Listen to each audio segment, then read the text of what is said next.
Hello students, मैं Manoj Agrawal for the NEET classes. Mukhyamantri Abhyuday योजना के अंतर्गत आज का जो आपका टॉपिक है मिनरल न्यूट्रिशन का थर्ड पार्ट। इससे पहले आप मिनरल न्यूट्रिशन और पढ़ चुके हैं। मिनरल्स आप जानते हैं जो खनिज तत्व होते हैं। तो जो बायोमोलिक्यूल्स है, जैविक अणु, जो जीवों के कंपोजिशन में भाग लेते हैं, जीवों के जैविक संगठन में भाग लेते हैं, रासायनिक संगठन में भाग लेते हैं, उन्हें जैविक अणु कहते हैं। तो जैविक अणु में कार्बोहाइड्रेट, लिपिड, प्रोटीन ये सब ऑर्गेनिक है, कार्बनिक। जबकि जो मिनरल्स है, खनिज तत्व, वो क्या है, इनऑर्गेनिक है। तो जितने भी केमिकल सब्सटेंसेस हैं which provide the nourishment for the living organism is called the minerals. तो यहां पर जो न्यूट्रिएंट्स हैं, the various chemical substances which provide the nourishment are called the, क्या कहलाते हैं, न्यूट्रिएंट्स। अब न्यूट्रिएंट्स यहां पर दो तरह के हैं। कौन कौन से न्यूट्रिएंट्स हैं? न्यूट्रिएंट्स। अब organic nutrients as well as the inorganic. जो ऑर्गेनिक न्यूट्रिएंट्स हैं उसमें आपको पता है कार्बोहाइड्रेट है, लिपिड है, प्रोटीन है। और जो इनऑर्गेनिक न्यूट्रिएंट्स हैं, इनऑर्गेनिक में क्या आते हैं, मिनरल्स आते हैं। तो सबसे पहले हमको पता होना चाहिए न्यूट्रिएंट्स क्या होते हैं। The chemical substances which provide nourishment, किसको नरिशमेंट देते हैं, for the living organism, which provide nourishment to living organisms। जो लिविंग ऑर्गेनिज्म को नरिशमेंट देंगे they are called the nutrients. Nutrients of two types, the organic means कार्बनिक as well as the inorganic means अकार्बनिक। तो जो अकार्बनिक nutrients है हमको ये पढ़ने हैं, क्योंकि कार्बनिक में हम जैविक अणु में पढ़ चुके हैं carbohydrate, lipid, protein, vitamins etc. These are the organic nutrients and the inorganic nutrients are called the minerals। इसमें एग्जांपल क्या है, खनिज तत्व। अब मिनरल्स क्या होते हैं? सबसे पहले तो विज्ञान का मिनरल न्यूट्रिशन समझ लीजिए आप। The absorption of the minerals which are essential for the, किसके लिए इसेंशियल होते हैं, various vital activities for the plants as well as animals. These are the minerals। Inorganic form में है, इनऑर्गेनिक में आयनिक फॉर्म में हो सकते हैं। सपोज करिए कि कैल्शियम है, ठीक है ना, तो कैल्शियम किस फॉर्म में यूटिलाइजेबल है, कैल्शियम आयन के फॉर्म में। तो जो मिनरल्स होते हैं, खनिज तत्व, तो ये बॉडी में प्लांट्स हो या एनिमल्स हो, उनकी बॉडी के एब्जॉर्प्शन के लिए, उनकी बॉडी की वाइटल एक्टिविटीज के लिए बहुत इसेंशियल होते हैं। और मेनली 17 मिनरल्स इसेंशियल माने गए।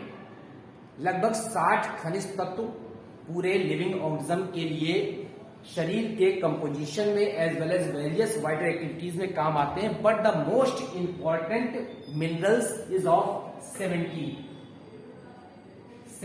मिनरल्स आर इसेंशियल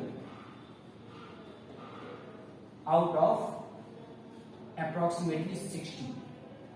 तो 60 मिनरल्स में 17 इसेंशियल है। अब आवश्यक मिनरल हम समझ गए। आवश्यक को भी यहां पर दो कैटेगराइजेशन में बांटा गया है, दो कैटेगरी में बांटा गया है, macro nutrients as well as micro.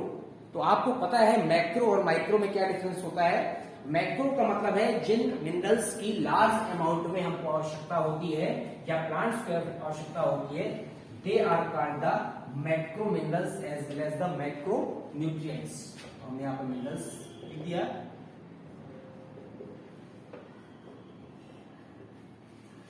Macro as well as micro. Macro is also known as the mega. Macro minerals as well as micro minerals. आपको कई बुक्स में माइक्रो को ट्रेस भी लिखा हुआ मिलेगा, ट्रेस मिनरल्स जो बहुत अल्प मात्रा में पाए जाते हैं। तो मैक्रो मिनरल्स क्या है?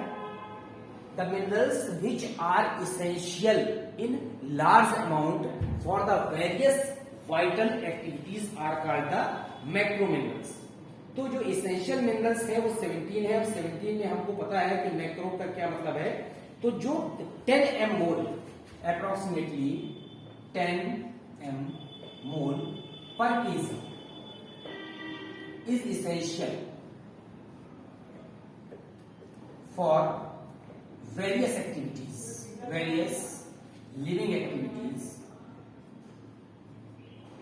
are known as macrominerals। अब माइक्रो को कैसे डिफाइन करेंगे? द लेस देन 10 एम मोल पर केजी। अगर इतनी मात्रा में अगर प्लांट्स के लिए एसेंशियल है, इससे कम मात्रा में है तो माइक्रो, इससे ज्यादा मात्रा में है तो मैक्रो। अब अप्रोक्सीमेटली 17 मिनरल्स इसेंशियल हैं, 17 इसेंशियल। अब हमने फिर से इसको कैटेगराइजेशन कर दिया, carbon, hydrogen, oxygen, nitrogen, sulphur, phosphorus, calcium, magnesium. Approximately ये जो हैं, these are the macro minerals which are essential in large amount for the various biotic activities. And the micro minerals, they are essential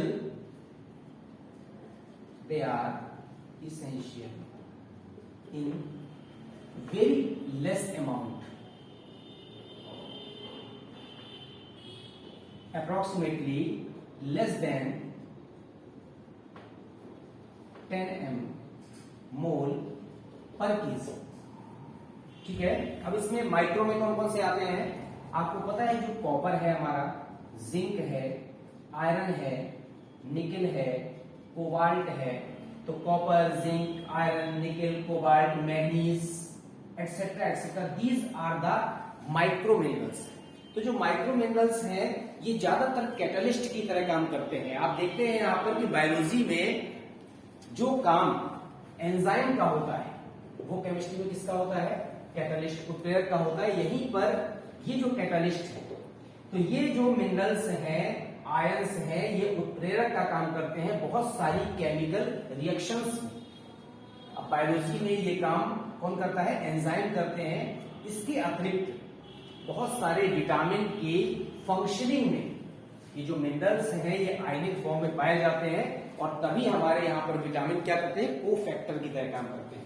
तो macro minerals हो गया और micro minerals हो गया। हम यहाँ पर शॉर्ट में एक एक मिनरल्स की क्या यूटिलाइजेशन है, किस फॉर्म में प्लांट्स उसको क्या कर सकते हैं? एब्जॉर्ब कर सकते हैं, और उनकी डेफिशिएंसी से कौन कौन से क्या हो जाते हैं? सिम्टम क्रिएट होते हैं प्लांट्स में, उसकी स्टडी करेंगे। इसके पहले हम एक चीज पढ़ लेते हैं कि क्राइटेरिया फॉर इसेंशियलिटी, कि क्या क्राइटेरिया है कि कोई मिनरल हमारी एसेंशियल है कि नहीं। Criteria for essentiality of minerals, किसी भी खनिज तत्व की आवश्यकता का क्या क्राइटेरिया। अब देखिए क्राइटेरिया में सबसे पहले यहां पर इसेंशियल फॉर मेटाबॉलिज्म, उस प्लांट्स की मेटाबॉलिक एक्टिविटी में वो पार्टिसिपेट करता हो। अगर उसकी अब्सेंस हो जाए उस मिनरल की, तो जो उसकी मेटाबॉलिक एक्टिविटी है वो क्या हो जाए? डिस्टर्ब हो जाए। इसके अलावा दूसरा क्राइटेरिया क्या है? No any mineral, no any mineral या सब्सटेंस, कुछ भी लिख सकते हैं, can fulfil, no any mineral या substance can fulfil their absence, उसकी अनुपस्थिति किसी भी दूसरे मिनरल या सब्सटेंस से पूरी नहीं की जा सकती, तब उसको क्या माना जाएगा?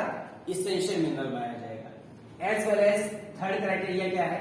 एक तो मेटाबॉलिज्म में पार्टिसिपेट करता हो, कोई दूसरा मिनरल या सब्सटेंस उसकी कमी को पूरा न कर सकता हो।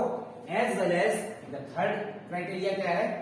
कि deficiency symptoms, deficiency symptoms are produced and normal functioning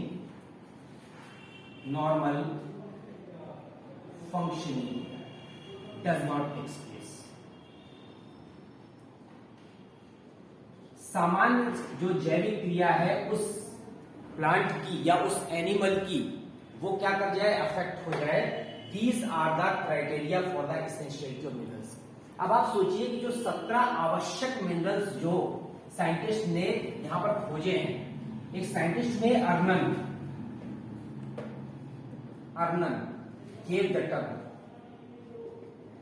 term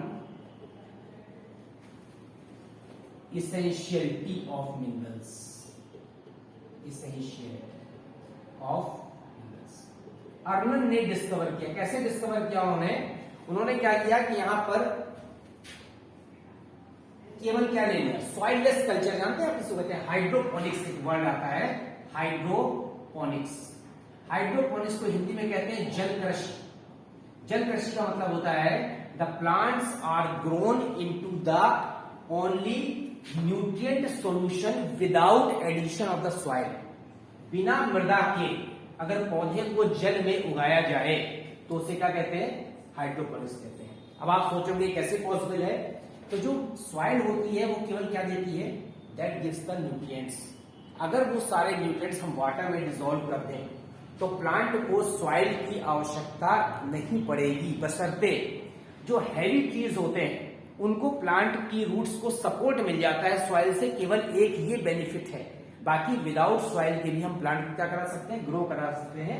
so it is called the hydroponics. अब अर्नन एक साइंटिस्ट हुए हैं, उन्होंने अपना एक सॉल्यूशन बनाया, ठीक है। एक साइंटिस्ट हुए नॉब सॉल्यूशन, एक साइंटिस्ट हुए हॉगलैंड, उन्होंने अपना बनाया हॉगलैंड सॉल्यूशन एक्सेट्रा। तो क्या है यहां पर, without soil plants can be grown, plants can be grown in nutrient solution. अगर किसी वाटर में न्यूट्रिएंट सॉल्यूशन मिला दिया जाए तो कितने मात्रा में, कितने माइक्रोग्राम में, कितने मिलीग्राम में या कितने ग्राम में कौन कौन सा सब्सटेंस आवश्यक है, वो अगर हम यहाँ पर किसे मिला दें, वाटर मिला दें, तो क्या बनेगा, न्यूट्रिएंट सॉल्यूशन बनेगा। न्यूट्रिएंट सॉल्यूशन को हिंदी में पोषक विलयन कहते हैं। सबसे पहले एक नॉब साइंटिस्ट हुए हैं, उन्होंने सबसे पहले पोषक विलयन बनाया। इसके बाद एक पेफर साइंटिस्ट हुए हैं, उन्होंने अपना विलयन बनाया, पेफर सॉल्यूशन, पेफर सॉल्यूशन। इसके बाद हॉगलैंड साइंटिस्ट ने उन्होंने सॉल्यूशन बनाया। ये मार्केट में मिलते हैं, ये न्यूट्रिएंट सॉल्यूशन है। उस न्यूट्रिएंट सॉल्यूशन को हम यहाँ पर एक बीकर में डाल देते हैं और उसमें किसी भी प्लांट को डिप कर देते हैं। अब आप देखिए कि अगर फोटोसिंथेसिस होनी है तो प्लांट की रूट को सपोर्ट नहीं मिल रहा, सॉइल नहीं है, तो क्या करते हैं, उसके लिए हम ऊपर एक धागे से बांध देते हैं प्लांट को। तो हमारे घर में बालकनी हो सकती है, बालकनी में रॉड लगाकर हम उसको प्लांट के टिप को, ऐसे टिप को बांध देंगे इसमें, और उसकी रूट इस न्यूट्रिएंट सॉल्यूशन के अंदर रहेगी। जब न्यूट्रिएंट सॉल्यूशन के अंदर रहेगी तो यहां से ये मिनरल्स को क्या करेंगे, एब्जॉर्ब करेंगे और प्लांट्स की ग्रोथ होगी। This is called the hydroponics, also known as the जल कृषि। Without soil plants can be grown. और इस वाले क्राइटेरिया फॉर एसेंशियलिटी को अर्नन ने प्रूव किया। उन्होंने क्या किया कि जो मिनरल्स उन्होंने मिलाए, तो ढेर सारे बीकर बनाए उन्होंने, हर बीकर में किसी एक पर्टिकुलर मिनरल की क्या कर दी, एब्सेंसी कर दी। अब हर मिनरल, सपोज करिए 17 इसेंशियल मिनरल है तो 16 तो मिला दिए, लेकिन हर बीकर में एक एक मिनरल एब्सेंट कर दिया। सपोज करिए इसमें आयरन नहीं था, दूसरा बीकर लिया उसमें कॉपर नहीं था, तीसरे में निकल नहीं था। इससे क्या पता चला कि due to the absence of the iron the deficiency symptoms are produced. हमको पता है कि इस बीकर में आयरन की कमी है, बाकी सारे मिनरल्स हैं, तो आयरन ना होने के कारण जो भी प्लांट्स में डेफिशिएंसी दिखाई देगी, आइदर रूट फॉर्मेशन नहीं होगा, शूट फॉर्मेशन नहीं होगा, या सेल डिवीजन डिले हो जाएगा, या उसमें क्लोरोफिल नहीं बनेगा, या उसमें इंटरवेनस क्लोरोसिस माने पर्णहरित का लॉस हो जाएगा, या विदर टिप कहते हैं, उसकी टिप क्या होगी, सड़ने लगेगी, या उसका जो सीड है वो फुल्ली ग्रोन नहीं करेगा, या फिर सीड ग्रो कर रहा है तो फ्रूट राइपनिंग ठीक से नहीं हो रही है। जो भी सिम्टम प्रोड्यूस होगा हम समझ जाएंगे कि आयरन की डेफिशिएंसी से ये सिम्टम प्रोड्यूस हो रहे हैं। It means iron is essential for the cell division as well as the following characteristics feature. इस तरह से नॉब सॉल्यूशन बना करके जितने भी एसेंशियल मिनरल है उसकी डेफिशिएंसी के सिम्टम उन्होंने, अर्नन ने क्या किए, प्रोड्यूस किए। और यही डेफिशिएंसी सिम्टम देख करके ही जो सॉइल साइंटिस्ट होते हैं वो ये पता लगा लेते हैं कि वास्तव में हमारे इस न्यूट्रिएंट सॉल्यूशन में या सॉइल में किस सब्सटेंस की कमी है। और वही सब्सटेंस वहां पर खेतों में हम क्या करते हैं, फर्टिलाइजर के फॉर्म में या किसी दूसरे फॉर्म में वहां पर स्प्रे कर देते हैं और हमारे प्लांट्स की ग्रोथ क्या हो जाती है, ठीक हो जाती है। तो वास्तव में जो प्लांट प्रोडक्शन यहाँ पर हो रहा है नई टेक्नोलॉजी के थ्रू, उसमें बहुत इंपॉर्टेंट है न्यूट्रिएंट सॉल्यूशन, कि हमको पता चले सके कि किस इसेंशियल न्यूट्रिएंट्स की सॉइल में, मृदा में कमी है, और ये जो सिम्टम प्रोड्यूस हो रहे हैं डेफिशिएंसी सिम्टम, इसको हम कैसे दूर कर सकते हैं। तो इसीलिए मिनरल न्यूट्रिशन एक बहुत इंपॉर्टेंट टॉपिक है और पढ़ाया जाता है कि वास्तव में कौन कौन से मिनरल्स प्लांट्स की ग्रोथ के लिए इसेंशियल है। तो हमने यहाँ पर आपको अनंत का क्राइटेरिया सोल्यूशन बता दिया किस तरह से मैक्रो न्यूट्रिएंट्स होते हैं, माइक्रो होते हैं, रोल क्या होता है न्यूट्रिएंट्स का। आप देख लीजिए यहाँ पर कि जो कार्बन, हाइड्रोजन और ऑक्सीजन होते हैं, these are the framework elements. क्या है ये? फ्रेमवर्क का मतलब है बॉडी का मेन पार्ट जिससे बनता है, उसे कहते हैं फ्रेमवर्क एलिमेंट्स। तो कार्बन, हाइड्रोजन और ऑक्सीजन, ये क्या है? Framework elements. अब फ्रेमवर्क एलिमेंट्स के अलावा हमको पता है कि और जो फंक्शन है तो क्या क्या हो सकते हैं? तो प्रोटोप्लाज्मिक एलिमेंट्स हो सकते हैं, ऑस्मोटिक प्रेशर को मेंटेन कर सकते हैं, सेल मेम्ब्रेन को प्रोवाइड कर सकते हैं। तो अब क्या होगा यहाँ पर? परमिएबिलिटी टू सेल मेम्ब्रेन, इसमें आता है आपका सोडियम और पोटेशियम। ये क्या है? सेल परमिएबिलिटी के लिए रिस्पॉन्सिबल है, सेल परमिएबिलिटी। इसके अलावा जो आपका पोटेशियम है वो स्टोमेटा ओपनिंग और क्लोजिंग के अलावा मेन क्या करता है? यहाँ पर ऑस्मोटिक बैलेंस बनाए रखता है, ऑस्मोटिक बैलेंस के लिए आवश्यक है। अब कार्बन, हाइड्रोजन, ऑक्सीजन के अलावा जो नाइट्रोजन, सल्फर, फास्फोरस एक्सेट्रा ये हैं, ये क्या करते हैं? These are the protoplasmic elements, protoplasmic elements, protoplasmic elements हैं। तो देखिए सेल परमिएबिलिटी के लिए एसेंशियल है, फ्रेमवर्क बना रहे हैं, बॉडी का मेन पार्ट बना रहे हैं, ऑस्मोटिक बैलेंस बना रहे हैं, प्रोटोप्लाज्मिक एलिमेंट्स के लिए है। इसके अलावा यहाँ पर बायोकेमिकल कैटलिस्ट की तरह काम कर रहे हैं, बायोकेमिकल कैटलिस्ट। तो बायोकेमिकल कैटलिस्ट की तरह कौन काम कर सकता है? जिंक कर सकता है, कॉपर कर सकता है, निकल कर सकता है, कोबाल्ट कर सकता है, मैग्नीज कर सकता है। तो ये सब माइक्रो मिनरल्स हैं जो यहाँ पर बायोकेमिकल कैटलिस्ट की तरह काम कर सकते हैं। These are the various roles of the minerals. अब रोल्स के बाद हम एक एक एलिमेंट को यहाँ पर पढ़ते हैं, सीएचओ को छोड़ देते हैं क्योंकि सीएचओ फ्रेमवर्क है, बॉडी का मेन पार्ट बनाता है। इसलिए हमको पता है कि कार्बन CO2 के फॉर्म में प्लांट यूटिलाइजेशन करते हैं, हाइड्रोजन को H2O के फॉर्म में करते हैं और ऑक्सीजन को भी H2O के फॉर्म में करते हैं। तो सीएचओ को छोड़कर बाकी जो मिनरल्स हैं उन मिनरल्स का एक एक पॉइंट हम पढ़ते हैं कि एक तो प्लांट्स में कहाँ बनते हैं, उसके अलावा रूट्स किस फॉर्म में इसको एब्जॉर्ब कर सकती है, और रूट के एब्जॉर्बेशन के बाद, एब्जॉर्प्शन के बाद उसका क्या फंक्शन है, और अगर डेफिशिएंसी होती है तो कौन कौन से सिम्टम्स क्रिएट होते हैं। हम यहाँ पर कुछ मिनरल्स के बारे में पढ़ लेते हैं। सबसे पहले तो आप देख लीजिए कि नाइट्रोजन है, ठीक है। अब यहाँ पर जो मेरिस्टेमेटिक पार्ट होता है उसमें नाइट्रोजन बनता ही है। कहाँ बनता है? इन मेरिस्टेमेटिक पार्ट। मेरिस्टेमेटिक जानते हैं आप, प्लांट टिप को कहते हैं, और मेरिस्टेमेटिक पार्ट में लगातार क्या हो जाता है? सेल डिवीजन हो जाता है। अब मेरिस्टेमेटिक पार्ट के साथ साथ प्लांट्स नाइट्रोजन को किस फॉर्म में एब्जॉर्ब करते हैं?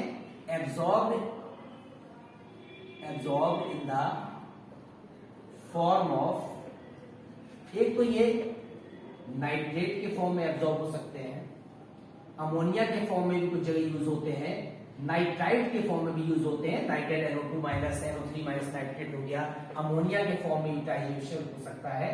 इतने फॉर्म में यहाँ पर नाइट्रोजन का एब्जॉर्प्शन रूट के थ्रू हो सकता है।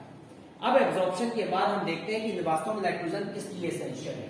तो essential in the formation of, क्या बनाने का काम आएगा? Formation of nucleic acid. सबसे इंपॉर्टेंट पार्ट है, जो डीएनए आरएनए बनता है वो इसी से बनता है, as well as various vitamin में फॉर्मेशन में और उसके फंक्शनिंग में काम आता है नाइट्रोजन। और अगर नाइट्रोजन की डेफिशिएंसी हो जाए तो हम सबको पता है कि नाइट्रोजन की डेफिशिएंसी होने का सबसे मेन पार्ट क्या होगा? यहाँ पर जैसे ही नाइट्रोजन की डेफिशिएंसी होगी तो yellowness of the leaves, yellowing of leaves, पत्तियों में पीलापन आएगा। तो पत्तियों में पीलापन आ रहा है तो हम समझ जाएंगे एक तो एजिंग के कारण आ सकता है, समझ रहे हैं? तो एजिंग के कारण आना अलग बात है, येलोनेस होना अलग बात है, इसको क्लोरोसिस कहते हैं। एज वेल एज क्या होता है? जो डोरमेंसी होती है सेल डिवीजन रुक जाता है यहाँ पर, इसको क्लोरोसिस भी कह सकते हैं। क्लोरोसिस का मतलब है हरापन खत्म हो गया, ठीक है। सेल डिवीजन डिले हो जाता है, delay cell division. As well as dormancy हो जाती है बर्ड्स की, डोरमेंसी ऑफ बर्ड्स। तो डोरमेंसी हो जाएगी तो बर्ड क्या नहीं करेगी, फ्लावर में कन्वर्ट नहीं करेगी। These are the deficiency symptoms of the nitrogen. फिर इसके बाद नाइट्रोजन के बाद हम आते हैं किसमें, फास्फोरस में आ जाते हैं। सबसे जो क्रिटिकल एलिमेंट्स होते हैं वो एनपीके होते हैं, आपको पता है। पी माने फास्फोरस, ओके माने पोटेशियम। तो जो फास्फोरस होता है हमारा वो कहां बनता है, यंग टिश्यू में बनता है और फास्फेट के फॉर्म में यूज होते हैं। Form in young tissue, form in young tissue and utilisable form is phosphate. अब ये फास्फेट H2PO4 के फॉर्म में हो सकता है, H3PO4 के फॉर्म में। हमको उसमें डिटेल नहीं जाना, केमिस्ट्री नहीं पढ़ रहे हैं। हमको क्या लिखना पता होना चाहिए कि फास्फेट के फॉर्म में प्लांट्स इसको क्या कर सकते हैं, एब्जॉर्ब कर सकते हैं रूट से। इसका भी जो फंक्शन होता है वो क्या होता है यहाँ पर, कि मेन पार्ट होता है जब फास्फोरस होता है तो जो हमारे सीड होते हैं वो तेजी से ग्रो करते हैं। यहाँ पर न्यूक्लियोटाइड बनता है, प्रोटीन बनता है, हेल्पफुल इन न्यूक्लियोटाइड फॉर्मेशन, ठीक है। एंड एटीपी, एटीपी भी न्यूक्लियोटाइड ही है, ध्यान रखिएगा, एडेनोसिन ट्राइफॉस्फेट, तो इसके बनाने में हेल्प कर सकता है। अब इसके अलावा जो है क्या करेगा यहाँ पर, सेल परमेबिलिटी के लिए इंपॉर्टेंट है। अगर इसकी डेफिशिएंसी हो गई फास्फोरस, तो डेफिशिएंसी सिम्टम्स में क्या होगा यहाँ पर, एक होता है क्लोरोसिस।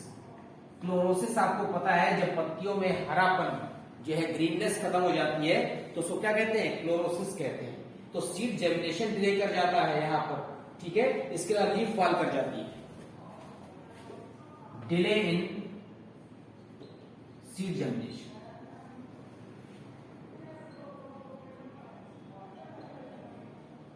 ठीक है। एंड राइपनिंग, फल या सीड देर से पकते हैं, जर्मिनेशन देर से होता है, और इसके अलावा यहां पर क्या हो जाएगा, क्लोरोसिस हो सकती है। These are the various deficiency symptoms created by the deficiency of the phosphorus. अब हम आते हैं किसमें, पोटेशियम में आते हैं, क्योंकि एनपीके क्या है यहाँ पर, मोस्ट क्रिटिकल एलिमेंट्स। के को आपको पता है पोटेशियम कहते हैं यहाँ पर। और सबसे ज्यादा इंपॉर्टेंट पार्ट ये है कि जो हमारा पोटेशियम है वो मेरिस्टेमेटिक टिश्यू में तो बनता ही है, स्टोमेटल ओपनिंग और क्लोजिंग में बहुत इंपॉर्टेंट रोल प्ले करता है। Form in meristematic tissue, meristematic tissue. अब किस फॉर्म में यूटिलाइजेबल होता है, यूटिलाइजेबल फॉर्म K+, ठीक है।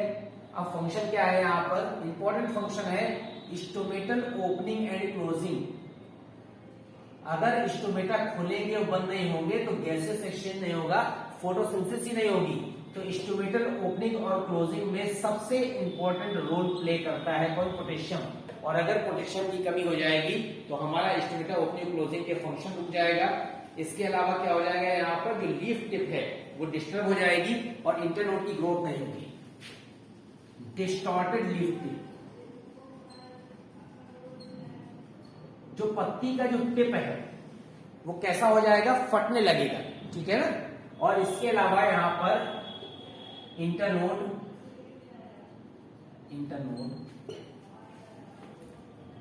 Length become shorted. जो इंटरनोड की लेंथ है वो छोटी रह जाएगी, जब छोटी रह जाएगी तो प्लांट्स की ग्रोथ नहीं होगी। तो हमने अभी आपको नाइट्रोजन बता दिया, फास्फोरस बता दिया, पोटेशियम बता दिया। अब आते हैं किसमें, कैल्शियम। आपको पता है जो कैल्शियम है वो Ca++ के फॉर्म में क्या कर सकते हैं, प्लांट एब्जॉर्ब कर सकते हैं। और मेरिस्टेमेटिक टिश्यू में ये भी बनता है। और मेरिस्टेमेटिक टिश्यू में बनने के अलावा ये सेल वॉल का इंपॉर्टेंट ग्रेडिएंट है, formed in meristematic tissue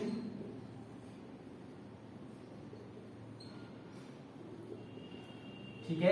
यूटिलाइजेबल form क्या है यहां पर, यूटिलाइजेबल फॉर्म कैल्शियम Ca++, ठीक है।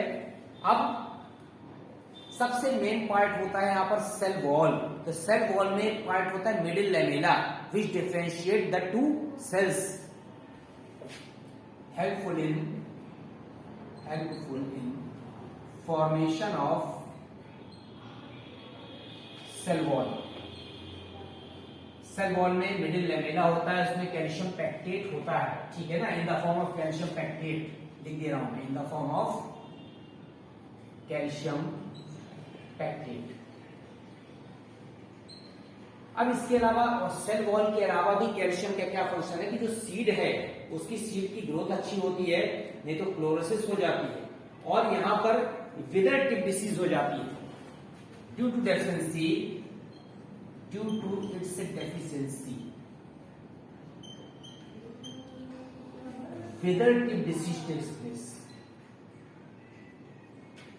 विदर टिप डिसीज जो है यहां पर पत्तियों का जो शीर्ष है वो सूख जाता है, केवल टिप पर सूखता है पत्ती, और हम लोग सोचते हैं कि पत्ती में कोई डिसीज हो गई है, कोई सोचता है कि पानी की कमी हो गई, हम उसमें लगातार पानी डालते हैं, वाटर डेफिशिएंसी नहीं हुई है। इसलिए कि अगर वाटर डेफिशिएंसी होती तो पूरी लीफ सूख जाती, तो पूरी लीफ नहीं सूख रही, कहां पर लीफ का टिप सूख रहा है, it means due to the deficiency of the calcium. तो हमने अभी नाइट्रोजन पढ़ा, फास्फोरस पढ़ा, पोटेशियम पढ़ा, कैल्शियम पढ़ा। कैल्शियम के बाद नेक्स्ट मिनरल में आते हैं यहां पर मैग्नीशियम, मोस्ट इंपॉर्टेंट मिनरल है। आपको पता है कि जो क्लोरोफिल फॉर्मेशन होता है वो किसकी प्रेजेंस में होता है, मैग्नीशियम आयन। जैसे हमारे बॉडी में रक्त में जो हीमोग्लोबिन होता है उसमें सेंटर पर क्या होता है, आयरन होता है, और चारों तरफ पोरफायरिन रिंग्स होती हैं। उसी तरह से क्लोरोफिल के फॉर्मेशन में बीच में मैग्नीशियम होता है, और मैग्नीशियम के चारों तरफ यहाँ पर पोरफायरिन रिंग्स बनती हैं, जिसे पायरोल रिंग्स भी कहते हैं। और पायरोल रिंग्स के बाद CH2 की एक ब्रांच चेन होती है, यहाँ पर बहुत लंबी श्रृंखला होती है, उसे फाइटोल टेल बोलते हैं, और ये क्या बोलते हैं यहाँ पर, पायरोल हेड बोलते हैं। इसी तरह का सेम कंपोजिशन जिसका होता है मैग्नीशियम का होता है। तो प्लांट्स जो है मैग्नीशियम को आयन के फॉर्म में यूटिलाइज करते हैं, एब्जॉर्ब करते हैं, absorb in the form of magnesium ion Mg++। अब मैग्नीशियम आयन मोस्ट इंपॉर्टेंट है काहे के लिए, यहां पर पौधों की ग्रीननेस के लिए, क्योंकि क्लोरोफिल फॉर्मेशन होता है, तो इसेंशियल फॉर क्लोरोफिल फॉर्मेशन। अब क्लोरोफिल बनने के लिए आवश्यक है, अगर इसकी कमी हो गई तो आप समझ जाएंगे कि क्लोरोफिल चूंकि बन रहा है, और अगर क्लोरोफिल की डेफिशिएंसी हो गई तो उसे कहेंगे क्लोरोसिस। क्लोरोसिस का मतलब होता है लॉस ऑफ ग्रीननेस, पौधे में हरापन खत्म हो जाता है। अब ये जो हरापन खत्म हो जाता है किस यंग स्टेज में, एजिंग के समय तो अपने आप ग्रीननेस खत्म हो जाती है, येलो हो जाती है, लीफ और टूट के गिर जाती है, लेकिन यहाँ पर before ageing the chlorosis takes place, that is the most important deficiency symptom of the magnesium ion. फिर मैग्नीशियम आयन के बाद हम आते हैं यहाँ पर किसमें, सल्फर। सल्फर कहां बनता है, यहां पर फॉर्मेशन होता है रूट और शूट में, formation at root and shoot. अब सल्फर किस रूप में यूटिलाइजेबल है, सल्फेट के फॉर्म में प्लांट्स यूज कर सकते हैं, यूटिलाइजेबल फॉर्म सल्फेट। ठीक है, हमको पता होना चाहिए कि किसी भी मिनरल को प्लांट की रूट किस फॉर्म में एब्जॉर्ब कर सकती है, तो सल्फेट के फॉर्म में ये यूटिलाइज कर सकती है, और वेरियस एमिनो एसिड्स के फॉर्मेशन में सल्फर हेल्प करता है। Not all the amino acids, दो तरह के एमिनो एसिड्स होते हैं, कुछ एमिनो एसिड विदाउट सल्फर के बनते हैं और कुछ एमिनो एसिड सल्फर के युक्त बनते हैं, उसमें सिस्टीन एक एग्जाम्पल है, used in the formation of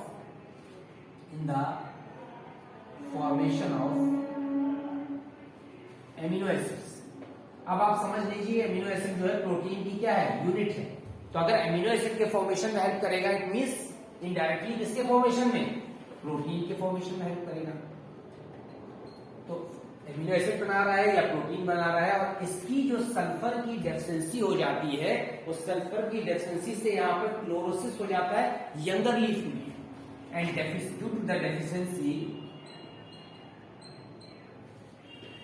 chlorosis at younger leaves, chlorosis at younger leaves as well as yellowishness in young plant। ठीक है, टेंडर स्टेज कहते हैं। टेंडर जानते हैं किसको कहते हैं? टेंडर का मतलब होता है सॉफ्ट स्टेज। तो टेंडर स्टेज में इस तरह से डेफिशिएंसी आ जाने का मतलब है कि प्लांट्स में सल्फर की डेफिशिएंसी हो गई है, इसीलिए एमिनो एसिड नहीं बन रहे हैं। जब एमिनो एसिड नहीं बनेंगे तो प्रोटीन नहीं बनेगा, और जब प्रोटीन नहीं बनेगा तो प्लांट्स की ग्रोथ नहीं होगी, क्योंकि यहाँ पर कार्बोहाइड्रेट, लिपिड और प्रोटीन में सबसे ज्यादा जो एसेंशियल होता है ग्रोथ के लिए वो प्रोटीन होता है, और प्रोटीन की कमी जब हो जाती है तो प्लांट्स की ग्रोथ भी रुक जाती है, एनिमल की भी रुक जाती है। हम यहाँ प्लांट्स की बात कर रहे हैं तो ग्रोथ रुक जाएगी, और ग्रोथ के साथ साथ क्या होगा, यहाँ पर अगर कभी जो है कोई डैमेज होता है तो उसका रिकंस्ट्रक्शन नहीं हो पाता है, क्योंकि यहाँ पर पुनर्निर्माण में प्रोटीन क्या होती है, हेल्पफुल होती है। फिर हम आते हैं यहाँ पर आयरन में। अब आयरन क्या होता है, लीव्स और सीड में बनता है iron, Fe, formation in leaf and seeds.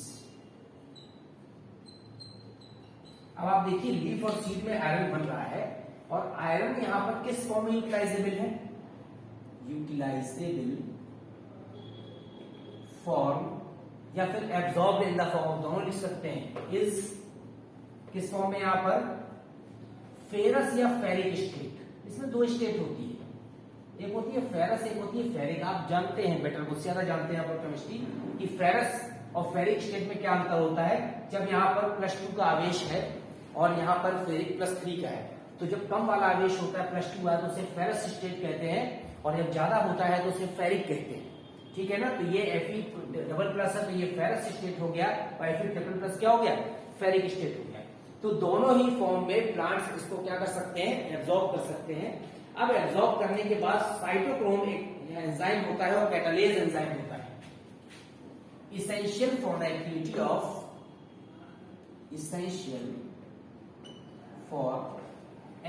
of cytochrome. ये साइटोक्रोम जो एंजाइम होता है, आप फोटोसिंथेसिस में भी काम आता है और रेस्पिरेशन में भी काम आता है, and catalase enzyme.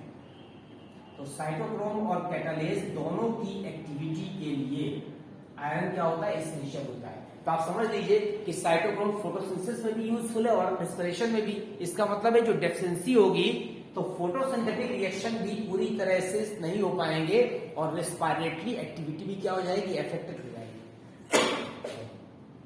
So due to deficiency photosynthesis and respiration both are affected। तो निश्चित है यहाँ पर कि दोनों इफेक्ट करेंगे। यहाँ पर तो जो यील्ड है, यील्ड बने प्रोडक्शन है, वो कम हो जाएगा। तो फोटोसिंथेसिस और रेस्पिरेशन दोनों इफेक्टेड हो रहे हैं इस पार्ट से, आयरन से। और इसके अलावा क्लोरोसिस टेक्स प्लेस। पत्तियों में एक बात आप समझ लीजिए कि जितने भी मिनरल्स हैं उसमें अधिकांश मिनरल्स क्लोरोसिस के लिए रिस्पॉन्सिबल है। क्लोरोसिस का मतलब होता है पत्तियों में हरापन। तो क्लोरोसिस यहाँ पर जो होती है वो इंट्रावेनस पार्ट में होती है। Chlorosis and intravenous part, intra माने इनसाइड और वेनस माने वेन। ये पत्ती बनी है लीफ, लीफ में ये वेन्स हैं। जैसे हमारी बॉडी में ब्लड कैपिलरीज होती है ब्लड के डिस्ट्रीब्यूशन के लिए, उसी तरह से वेन में ये जो पतली पतली शिराएं हैं, नहीं वेनलेट्स कहते हैं। तो लीफ में ये जो वेन और वेनलेट्स लगी हुई है, ये वास्तव में वाटर और मिनरल्स को क्या कर रही हैं, यहाँ पर सर्कुलेट कर रही हैं। तो इंट्रावेनस माने वेन के बीच में या वेन के अंदर यहाँ पर पत्ती में हरा रंग अब्सेंट हो जाता है, मींस क्लोरोफिल कम हो जाता है। और जब क्लोरोफिल कम हो जाएगा तो फूड फॉर्मेशन कम हो जाएगा। तो इंट्रावेनस पार्ट नॉर्मली क्लोरोसिस होती है लीफ में, लेकिन यहां पर किस पार्ट में हो रही है? इंट्रावेनस माने इनसाइड द वेन। इंट्रा माने इनसाइड, कुछ जगह पर लिखा होता है इंटरवेनस, इंटर माने क्या होता है? बिटवीन, और इंट्रा माने inside the vein. This is the difference between the intravenous as well as intervenous. ठीक है, आयरन के बाद आते हैं हम यहां पर कॉपर। जो कॉपर है यहां पर वो किस फॉर्म में यूटिलाइजेबल है? ये यहां पर क्यूप्रस आयन। ठीक है, तो दो आयन होते हैं यहां पर, क्यूप्रस और क्यूप्रिक दोनों हो सकते हैं। हम यहां पर बहुत केमिस्ट्री में नहीं जाएंगे, आप सीधा इतना समझिए कि आयन के फॉर्म में प्लांट्स की रूट क्या कर सकती है? इसको एब्जॉर्ब कर सकती है। अब कॉपर भी यहां पर एंजाइम की एक्टिविटी के लिए बहुत ज्यादा इंपॉर्टेंट है। जैसे यहां पर कॉपर है, कोबाल्ट है, निकेल है, जिंक है और आयरन है। इस तरह के जो 5-6 एलिमेंट हैं वो केवल क्या करते हैं? यहां पर हमारी एक्टिविटी को, हमारी नहीं सॉरी, प्लांट्स में वेरियस बायोटिक एक्टिविटी के लिए रिस्पॉन्सिबल होते हैं और एक्ट एज द कैटालिस्ट, उत्प्रेरक की तरह काम करते हैं। तो अगर ये आप उत्प्रेरक की तरह काम कर रहे हैं तो मेटाबॉलिज्म में हेल्प कर रहे हैं। और क्या होता है यहां पर? शूट टिप होता है। तो डाइबैक डिसीज होती है यहां पर, इसेंशियल फॉर मेटाबॉलिज्म, इसका फंक्शन हो गया essential for metabolism, and due to its deficiency, एक डिसीज होती है यहां पर डाइबैक डिसीज, डाइबैक डिसीज, इसको रिक्लेमेशन डिसीज भी कहते हैं, और शूट बैक डिसीज या शूट टिप डिसीज भी कई जगह लिखा होता है।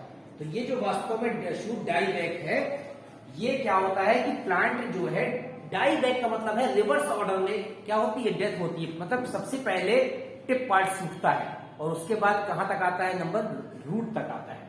नॉर्मली क्या होता है, जब प्लांट्स जो है सर्वाइव नहीं कर पाते हैं, सूखते हैं, तो पहले उनकी रूट वाटर एब्जॉर्प्शन बंद कर देती है, तो सॉइल के पार्ट से डेथ शुरू हो जाती है। लेकिन यहाँ पर डाइबैक डिसीज मतलब क्या हो रहा है? रिवर्स ऑर्डर में डेथ हो रहा है और लीफ फॉल हो जाता है, लीफ फॉल। और किसमें हेल्पफुल होते हैं? Essential for metabolism as well as and in various catalytic activity. Catalytic बहुत सारी अभिक्रियाओं में उत्प्रेरक का काम करता है हमारा कौन? कॉपर। अब कॉपर के बाद हम नेक्स्ट आते हैं किसमें? जिंक में आ जाते हैं। जिंक का फंक्शन और इसका फंक्शन कॉपर का लगभग सेम। जिंक भी यहां आयन के फॉर्म में प्लांट्स के लिए क्या है? यूटिलाइजेबल है zinc in the form of ion. ठीक है, इसेंशियल क्या लिए होता है? Essential for various enzymatic activity, various enzymatic activities and due to its deficiency. अगर इसकी डेफिशिएंसी हो जाए, आपने एक नाम सुना होगा डिहाइड्रोजिनेज। जब हाइड्रोजन निकल जाता है तो उसको क्या कहते हैं? डिहाइड्रोजिनेज कहते हैं। तो इंटरवेनल क्लोरोसिस होती है और वाइड बड हो सकती है। Interveinal chlorosis takes place, interveinal chlorosis takes place. आप देख रहे हैं क्लोरोसिस ज्यादातर मिनरल्स की डेफिशिएंसी सिम्टम को क्या कर रहा है? प्रोवाइड कर रहा है या प्रदर्शित कर रहा है। इसके अलावा एक यहां पर मिनरल है बोरान। बोरान बहुत इंपॉर्टेंट मिनरल है और माइक्रो मिनरल भी है boron. Utilised in the form of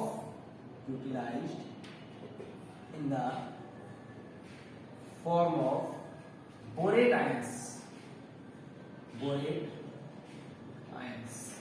and essential. जो ईंटों के भट्टों के आसपास जो प्लांट्स लगे होते हैं उसमें मोस्टली इस तरह की डिसीज होती है। पॉलन जनरेशन में भी हेल्प करता है और ट्रांसलोकेशन में, इसेंशियल फॉर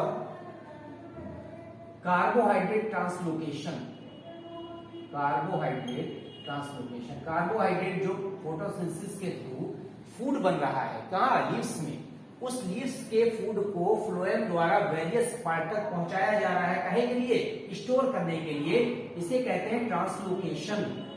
तो इस ट्रांसलोकेशन को, कार्बन ट्रांसलोकेशन के लिए इसेंशियल होता है boron, as well as other enzymatic activity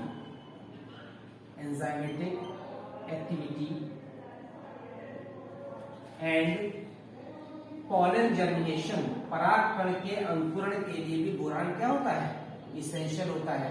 अगर यहाँ पर बोरान की कमी हो जाती है तो हमारे जो पॉलन ग्रेन्स होते हैं वो आसानी से क्या नहीं कर सकते, जनरेट नहीं कर सकते। तो यहाँ पर रूट और शूट टिप की डेथ हो जाती है। इसके अलावा यहाँ पर रूट नोड्यूल्स नहीं बन पाते हैं due to its deficiency. Root and shoot tip क्या हो जाएंगे, यहां पर हमारा रूट और शूट टिप में एक डाईबैक डिसीज होती है। इसके अलावा रूट और शूट टिप की ग्रोथ क्या हो जाएगी, ग्रोथ स्टंटेड। स्टंटेड का मतलब है ग्रोथ क्या हो जाना, कम हो जाना। एंड ट्रांसलोकेशन सीजस का मतलब है बंद हो जाना है, ट्रांसलोकेशन सीजस, ठीक है, ट्रांसलोकेशन बंद हो जाएगा।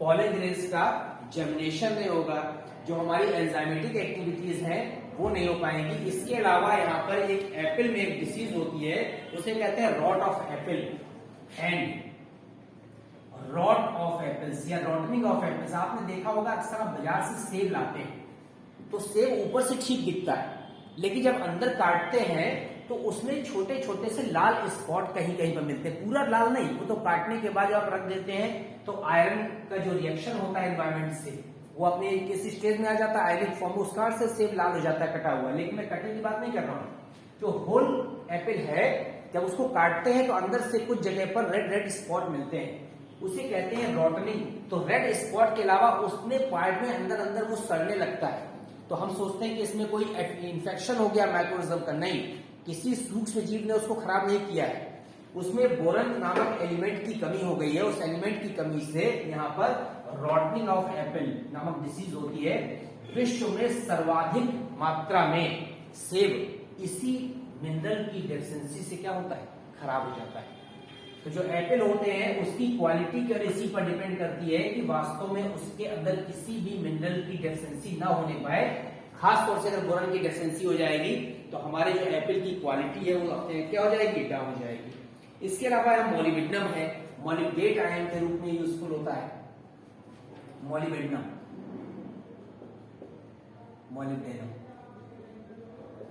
यूटिलाइज्ड इन आयनिक फॉर्म में ये भी यूटिलाइज होता है, और इसकी कमी से यहाँ पर डेफिशिएंसी से क्या हो जाता है, इसेंशियल कहे भी है, इसेंशियल फॉर कहे के लिए कैटालिटिक एक्टिविटी।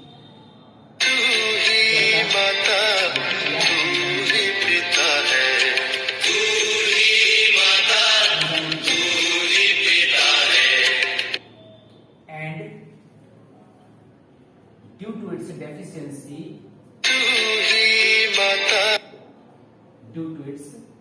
डेफिशिएंसी क्या हो जाएगा यहाँ पर, आयनिक फॉर्म में क्योंकि कैटालिटिक एक्टिविटी की रिस्पॉन्सिबल है तो इसमें हो जाएगी mainly chlorosis.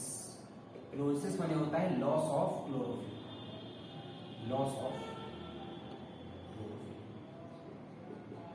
These are the various minerals which are utilized as well as essential for the plant's growth and their survival. अब इन मिनरल्स के बाद हम आते हैं यहाँ पर इसमें नाइट्रोजन साइकिल या नाइट्रोजन फिक्सेशन। क्या होता है नाइट्रोजन फिक्सेशन? आपको पता है कि जो एनपीके मेन 3 एलिमेंट्स होते हैं, these are the critical elements, क्रांतिक तत्व कहते हैं, क्रिटिकल। अब इन क्रिटिकल एलिमेंट्स में, क्रिटिकल का मतलब है क्रांतिक तत्व, सॉइल को हमेशा इन तत्वों की कमी बनी रहती है। क्योंकि जितने भी हमारे यहाँ पर प्लांट्स हैं वो ज्यादातर एनपीके को ही क्या करते हैं, एब्जॉर्ब करते हैं। जब लगातार एब्जॉर्ब करेंगे तो मिट्टी में हर समय इन मिनरल्स की कमी बनी रहेगी। So these are called the critical elements, क्रांतिक तत्व। तो इसमें जो नाइट्रोजन है, तो नाइट्रोजन फिक्सेशन हम पढ़ते हैं। नाइट्रोजन फिक्सेशन का मतलब है कि एटमॉस्फेयर में नाइट्रोजन बहुत ज्यादा मात्रा में, आपको पता है अप्रोक्सीमेटली 78% है। अब उस नाइट्रोजन को प्लांट्स एब्जॉर्ब गैसियस फॉर्म में नहीं कर सकते। हमारे एनवायरमेंट में सबसे ज्यादा मात्रा में नाइट्रोजन गैस होने के बावजूद प्लांट उसका यूटिलाइजेशन नहीं कर पा रहे हैं, और हमको क्या करना पड़ रहा है, अपनी फैक्ट्रियों में नाइट्रोजनस फर्टिलाइजर बनाना पड़ रहा है। उसमें बहुत ज्यादा कॉस्ट आती है, और उस फर्टिलाइजर को हम क्या करते हैं, फार्मर्स तक पहुंचाते हैं या अपनी एग्रीकल्चर लैंड तक पहुंचाते हैं, ताकि जो नाइट्रोजन की डेफिशिएंसी लगातार सॉइल में हो रही है उसको हम कंपनसेशन कर सकें, उसकी पूर्ति कर सकें। तो एक बहुत इंपॉर्टेंट फिनोमिना है नाइट्रोजन फिक्सेशन। तो क्या होता है ये, the conversion of the nitrogen, conversion of nitrogen gas, ध्यान रखना है आपको, गैस फॉर्म में, the conversion nitrogen gas into utilisable form, जिस फॉर्म में प्लांट्स क्या कर सके, यूज कर सके, यूटिलाइजेबल फॉर्म फॉर प्लांट्स। पौधों के लिए नाइट्रोजन गैस को यूटिलाइजेबल फॉर्म में कन्वर्ट करना is known as nitrogen fixation. इसी को नाइट्रोजन स्थिरीकरण लिखते हैं, किताबों में लिखा जाता है नाइट्रोजन स्थिरीकरण। स्थिरीकरण का मतलब उसको स्थिर कर देना, ताकि हमारी प्लांट की रूट उसको एब्जॉर्ब कर सकें। तो हमको पता है कि नाइट्रोजन प्लांट्स केवल किस फॉर्म में ले सकते हैं, plants can absorb, plants can absorb nitrogen in the form of, या तो मेनली तो नाइट्रेट के फॉर्म में लेते हैं, कुछ फॉर्म में नाइट्राइट के फॉर्म में ले लेते हैं, और कुछ फॉर्म में अमोनिया के फॉर्म में ले लेते हैं, और कुछ जगह एमाइड के फॉर्म में लेते हैं। इतने यूटिलाइजेबल फॉर्म हैं जिस रूप में प्लांट्स की रूट नाइट्रोजन गैस को क्या कर सकती है, यूज कर सकती है in the form of the nitrite, nitrate, ammonia as well as the amide. तो हमें इसको कन्वर्ट करना है। तो हमें नहीं करना है, नेचर ने खुद ऐसी मैनेजमेंट किया है कि नाइट्रोजन को नाइट्रेट में कन्वर्ट किया जाए। पर जो नाइट्रोजन फिक्सेशन है वो उसको दो कैटेगरी में हम बांट सकते हैं स्टडी के लिए। कैसे बांट सकते हैं, एक होता है यहाँ पर फिजिकल नाइट्रोजन फिक्सेशन, एक होता है biological. First is the physical nitrogen fixation. Physical का मतलब है कोई भी बायोटिक एक्टिविटी नहीं हो रही, कोई लिविंग ऑर्गेनिज्म इसमें इन्वॉल्व नहीं है। और दूसरा है यहाँ पर biological nitrogen fixation. Biological nitrogen fixation में बायोटिक ऑर्गेनिज्म क्या है, इन्वॉल्व है। तो हम दोनों को पढ़ते हैं। फिजिकल नाइट्रोजन फिक्सेशन पहले पढ़ लेते हैं। फिजिकल में क्या होगा यहाँ पर, only in environment without help of, किसी भी तरह की एंजाइमेटिक एक्टिविटी यहां पर नहीं हो रही, विदाउट हेल्प ऑफ माइक्रोब्स, सूक्ष्म जीव या फिर एंजाइम। अब आप सोच रहे होंगे कि कैसे हो सकता है, तो आपको पता है कि नाइट्रोजन गैस हमारे एनवायरमेंट में है। नाइट्रोजन गैस एनवायरमेंट में ऑक्सीजन से कंबाइन कर लेती है और बना देती है यहाँ पर नाइट्रोजन नाइट्रिक ऑक्साइड। ठीक है, आप ध्यान रखिएगा, मैं केमिस्ट्री में क्वेश्चन बैलेंस नहीं कर रहा हूं, ठीक है ना, आप बैलेंस मत करिएगा। फिर nitric oxide again react with the oxygen and make the nitrogen dioxide. This nitrogen dioxide again react with the water vapour in the environment and make the HNO2 means nitrous oxide as well as the HNO3 means nitric oxide. Nitrous oxide ही बन सकता है, nitric oxide ही बन सकता है। Then these dissociate into the H plus and NO2 minus. ये बन गया nitrite and HNO3 dissociate into H plus and NO3 minus is the nitrate. अब आप देख रहे हैं इन्वायरमेंट में केवल नाइट्रोजन गैस की एक्टिविटी के कारण विदाउट माइक्रोऑर्गेनिज्म या एंजाइम की सहायता से नाइट्राइट या नाइट्रेट बन रहे हैं। ये नाइट्राइट या नाइट्रेट प्लांट्स की रूट जो है एब्जॉर्ब कर सकती है और उससे क्या बना सकती है, प्रोटीन सिंथेसिस कर सकती है, प्लांट की ग्रोथ कर सकती है। This is the physical nitrogen fixation that takes this into the environment without use of the microbes as well as enzymes. ठीक है, अब हम आते हैं अपने मेन टॉपिक पर। चूंकि हम लोग बायोलॉजी पढ़ रहे हैं, हमारा मेन टॉपिक है बायोलॉजिकल नाइट्रोजन फिक्सेशन। ये बायोलॉजिकल नाइट्रोजन फिक्सेशन क्या है? The nitrogen gas is converted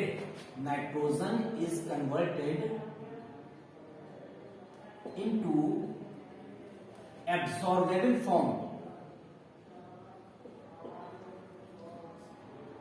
अवशोषित करने योग्य रूप में बदलने के लिए with use of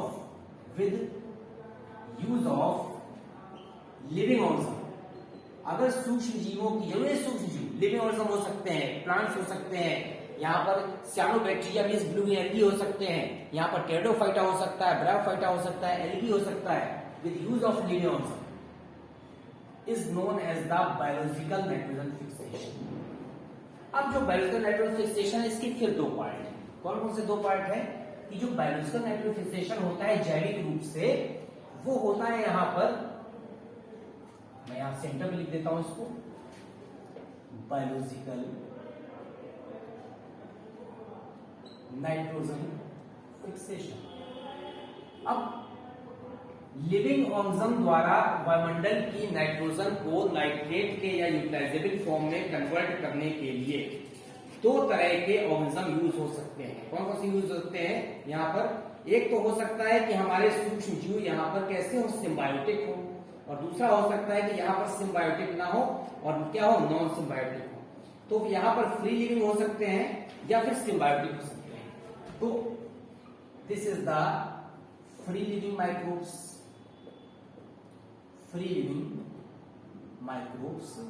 as well as symbiotic.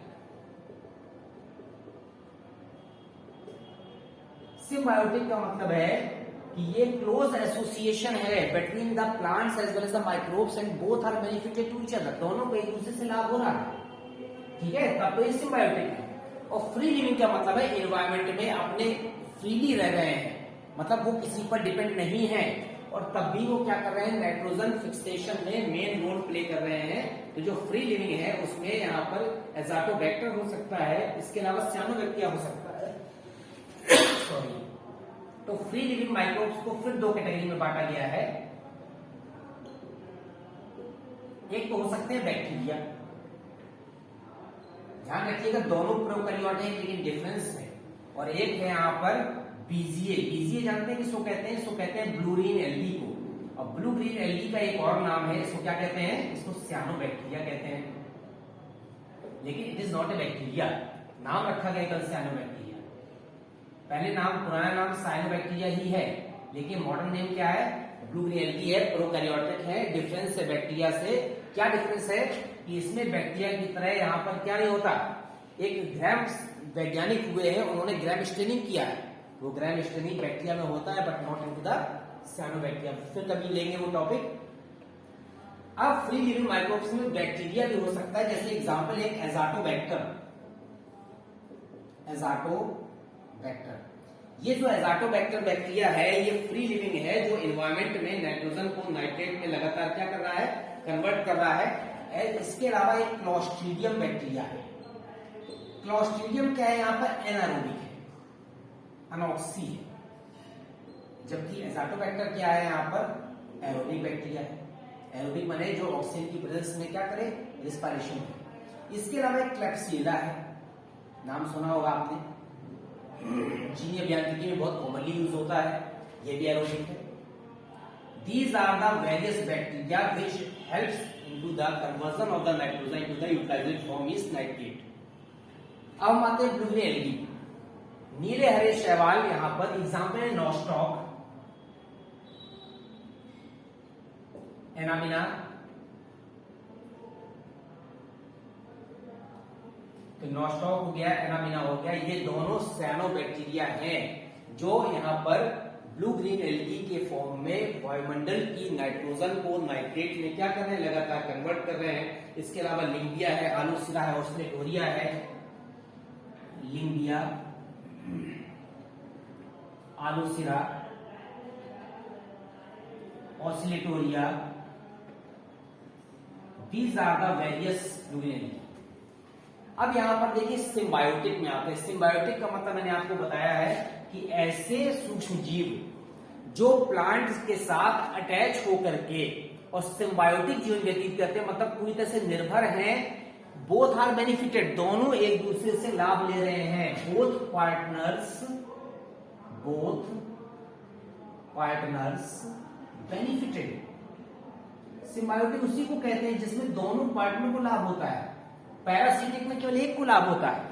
जो पैरासाइट है, जो होस्ट होता है, वो लगातार न्यूट्रिशन देता रहता है। और यहां पर सिम्बायोटिक में दोनों को फायदा हो रहा है। जैसे इसका मोस्ट कॉमन एग्जांपल है राइजोबियम। राइजोबियम बैक्टीरिया कहां पाया जाता है?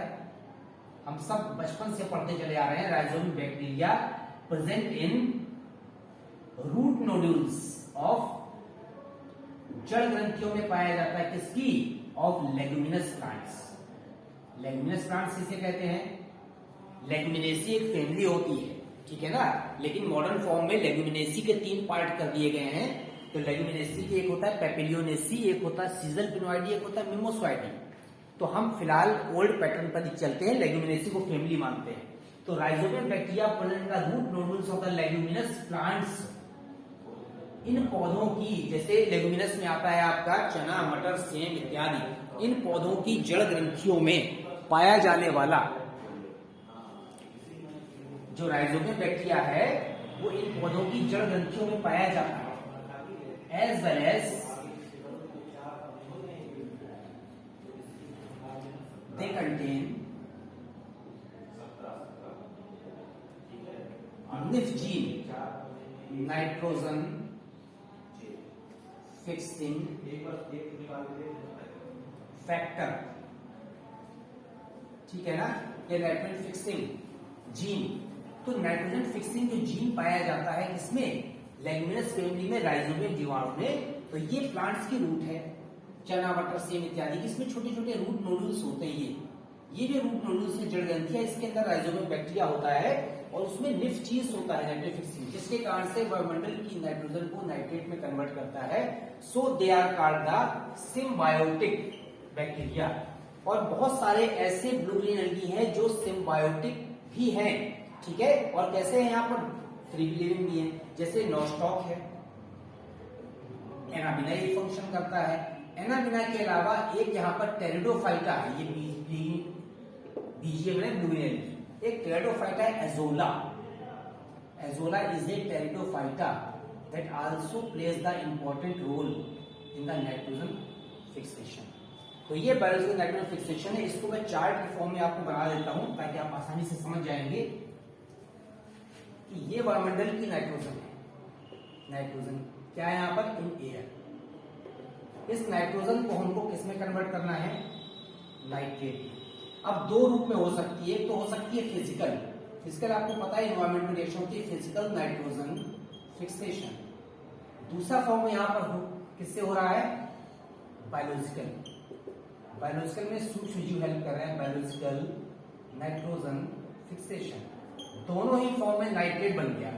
अब nitrate is absorb by the plants. ये नाइट्रेट को किसने यूज कर लिया? प्लांट के रूप में। प्लांट्स को कौन यूज कर रहा है? एनिमल्स। अब प्लांट्स और एनिमल्स दोनों की डेथ हो सकती है ना, डेथ एंड डिके। चाहे लाइफ स्पान पूरा होने के बाद हो सकती है या एक्सीडेंटल हो सकती है। तो जो डेथ और डिके हो रहा है तो दोनों की बॉडी से अमोनिया बन रहा है, ठीक है। तो formation of ammonia is called the ammonification. और ये जो अमोनिया है, ये अमोनिया को कन्वर्ट किया जा रहा है नाइट्राइट में, NO2 minus, with the help of the bacteria Nitrosomonas. This is the Nitrosomonas. ये बैक्टीरिया है Nitrosomonas which convert the ammonia into the nitrite, and again the nitrite is converted into the nitrate. This bacteria is called the Nitrobacter.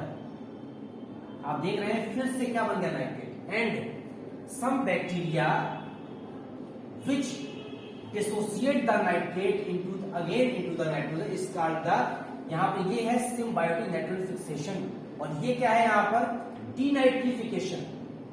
कुछ bacteria ऐसे होते हैं जो वास्तव में nitrate जो लगातार बन रही है उसको फिर से किसमें कन्वर्ट कर देते हैं, नाइट्रोजन में।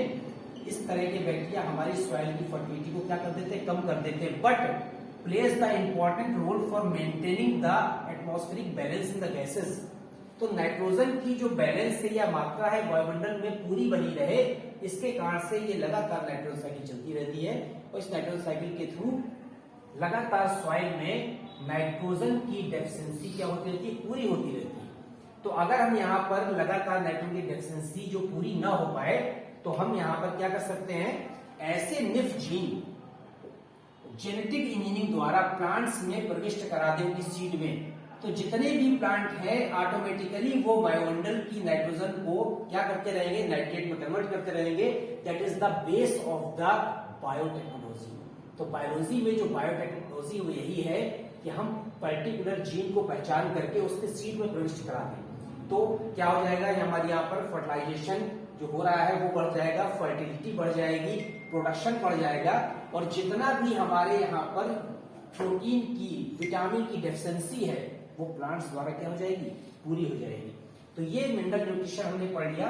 कुछ प्लांट्स ऐसे भी होते हैं जो वास्तव में, 1 घंटा हो गया, खत्म कर लीजिए बस 2 मिनट। देखिए यहाँ पर कुछ प्लांट्स ऐसे भी हैं जिन प्लांट्स में नाइट्रोजन या क्लोरोफिल कमी होती है, उसे कहते हैं यहाँ पर कौन से प्लांट्स, पैरासिटिक प्लांट्स कह सकते हैं, परजीवी पौधे। अब आप सोचेंगे पैरासिटिक है तो प्लांट क्यों कहा है, प्लांट तो है लेकिन क्या है वो यहाँ पर परजीवी।